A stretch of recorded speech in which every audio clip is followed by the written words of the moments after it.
Good morning, good evening, good afternoon, beautiful people. How is everybody doing today? Welcome to Astute Queen B's Thoughts. This is Astute Queen B, and welcome to my channel. We are the Royal Gladiators. Over here, we do not give it. We do not give up, and we do not give in. I pray that everyone is well today, and I hope that God bless you with another day. I pray that before you your feet touch that floor, you thank God for waking you up this morning, because He did it, and He didn't have to do it. And also, I appreciate whenever you come in my queendom, please hit the like button. I would truly appreciate that. Before I get to reading, I'm going to give you this morning affirmation. I am worthy of love. I deserve the best things that the world has to offer. That's a good one. That's a real good one. I'll take that. But let me get on down. I'm covering again, as I have always explained, women of the Bible for colored women. Let's let you know there was some colored women in that Bible. And I enjoy them. And I hope y'all do too. Because I love history, learning more and more about our people, about the world, from its inception to the stars, to the moon, to the oceans, like all that stuff. Let me get on down to reading. Jochebed is the way the name is pronounced. It is Jochebed. She knew it would take a village. Somehow, Jochebed knew it would take a village not only to raise her child, but also to save his life. So, she started calling on the village from the day of his birth. For the first two village members introduced into the story are midwives named Shipra and Puah, who were ordered to kill all male babies born to Hebrew women. But these midwives had lied to the king in order to spare the babies' lives. See Exodus 1, verses 15 through 19. Their refusal to kill the male baby was the first step in saving Moses, Joshua's son. Joshua herself performed the second step by managing to conceal her baby for 3 months, defying the order to throw him into the Nile River. During that time, she carefully constructed a basket of papyrus and coated it with a tar and a pitch from a waterproof for waterproof, my apologies. Exodus 2 and 3. She observed the bathing pattern of Pharaoh's daughter, the princess, and she coated her daughter, Marama, another village member, so she could know what to say and do when the prince found the baby. Josheba also knew that Miriam fully grasped the plan and understood how to suddenly appear and suggest the appropriate nurse for the discovered child. Again, please, this is pre-recorded video, and I'd appreciate it if anyone come in the building, they would hit that like button.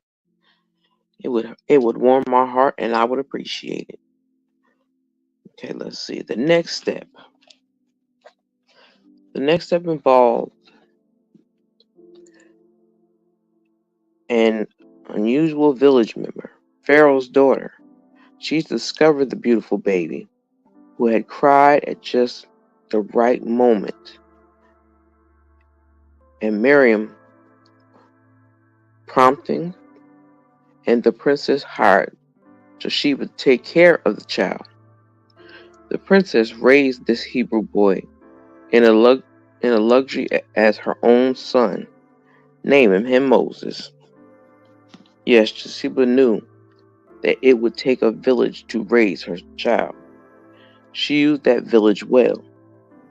She was loving and caring, concerned, resourceful, determined mother. And she was faithful. God heard her prayers and intervened on her behalf. He honored her steadfast purpose by using all her children, Aaron, Miriam, and Moses, to lead his people out of bondage. Josheba was a woman of courage who feared only God, not people. She sounded a lot like me. She had an unwavering faith in God's promise. She teaches us that it does not matter who we are or what our circumstances are. It's how we deal with the lump and the bumps, the challenges and the responsibilities that come with being a woman and a mother that really matters. Think about the lumps and the bumps and the challenges and responsibilities that stand before you in this season of your life. Okay. How can Joshua's faith and works inspire you to handle your situation? Ask yourself some questions, ladies and gentlemen. Some of my kings and queens. Answer that question for yourself today. I'm going to read it again. It says, think about the lumps and bumps, the challenges and responsibilities that stand before you in this season of your life. Now, quite a few y'all. Y'all know that's me. I got some bumps and lumps going on right now. And I know I'm not the only one. Because that's life. Especially in the United States at this time. How can Josheba's faith, and works inspire you to handle your situation? Ask yourself that question. Read Exodus 1:8 and 2:10. Read Numbers 25:59 and Hebrew 11, chapter 11, verses 23 through 29. Again, we are all most of us are women of faith, because we know that nothing we want in this earth we will get on our own. God has always put his hand in something, always. So God keeps his hand on us.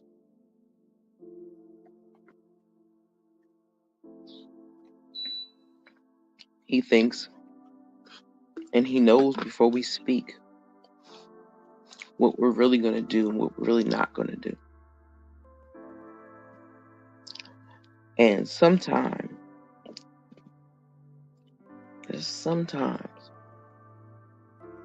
God will wait for us to make a move first to see if we're going to make the correct move or not.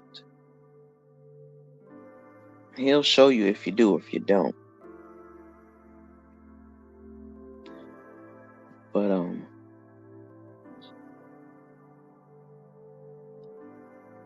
make sure you're loving up on yourself. Make sure you are being your sister's keeper.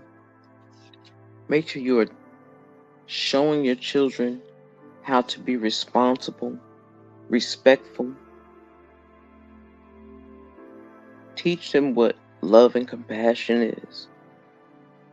Let them know that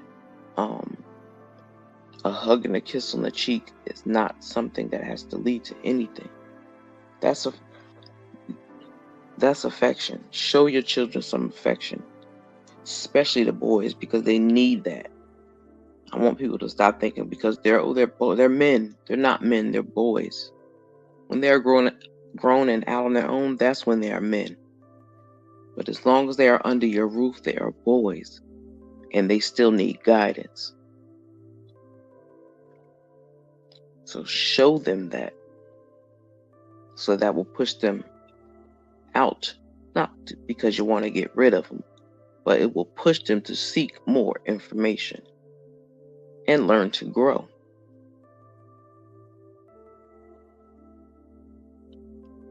Because our young men these days, they need a lot of work. Because courting is disappearing.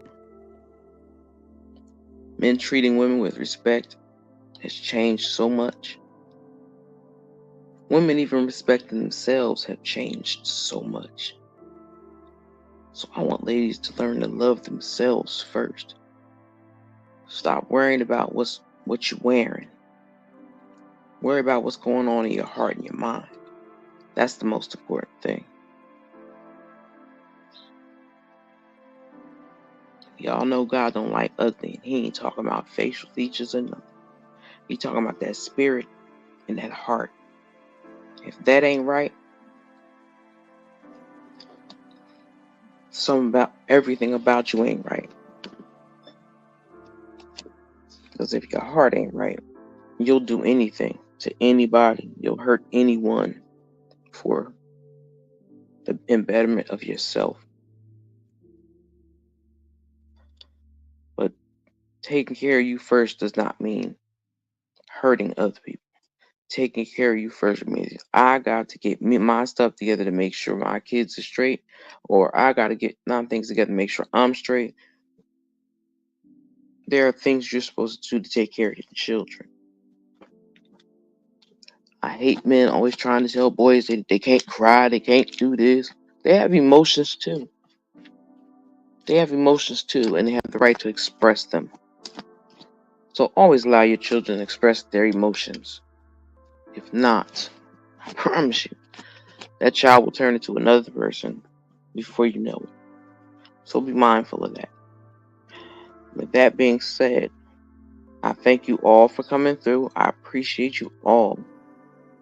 To my new subscribers, thank you so much. I appreciate y'all. And thank you for trusting me with your time. With that being said, y'all have a blessed and beautiful day. And don't let nobody destroy your peace. And make sure again, before your feet hit that floor, thank God for waking you up this morning, because somebody else did not. And we need to understand how to take life serious. Because living is what God wants us to do. So thank Him for it today. Y'all know how it is over here. I love y'all. Appreciate y'all. Have a wonderful day. That being said, it's a Stu Queen be out.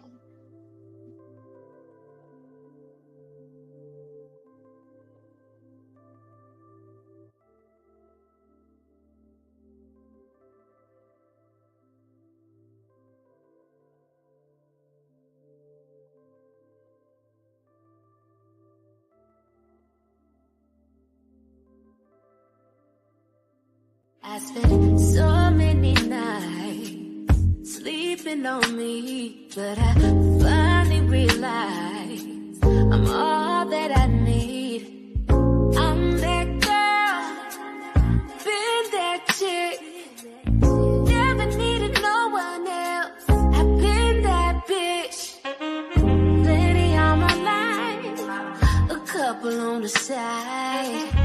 Baby, I'm a dime, that face card don't decline.